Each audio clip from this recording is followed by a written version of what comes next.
Here we have a story from Sherry and Les Gallaway. Sherry is our admin director here at Light Body Academy, keeping us all organized and everything. Excuse me. And she and her husband Les were sitting on their back deck one night, and what you see in this image that Les has drawn, I'll describe here. So this is what Les has to say. It was in the evening. Sherry and I were sitting on our back deck. She was to the left of me. It was just past dusk. Something floating appeared at head level, moving towards me slowly. It looked like it had light energy, like nothing I'd seen before. I was trying to figure out what it was that was coming toward me. The energy around it in a circle had an opening in the front. The opening was straight up and down.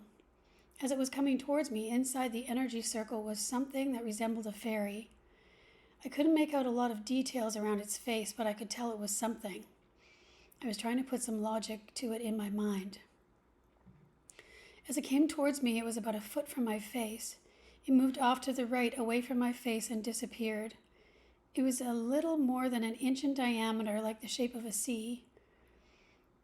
I was dumbfounded. I turned to look at Sherry and asked if that was a fairy, and she nodded and said yes. So I would just like to add here that fairies do carry or have or emit a light. So that was interesting. And also they form out of an energy, a sort of cloud of energy. So you often see that around them, and they can manifest any way that they want to, in any shape or form. So here's what Sherry has to say. What I saw was something floating, moving through the air towards Les, moving toward his face.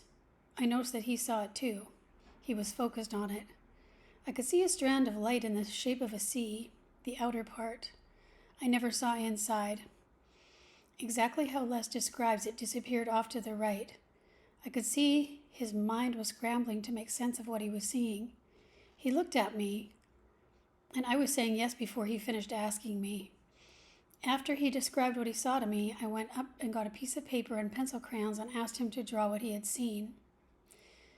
And she says, my words were, "You can't unsee what you have seen."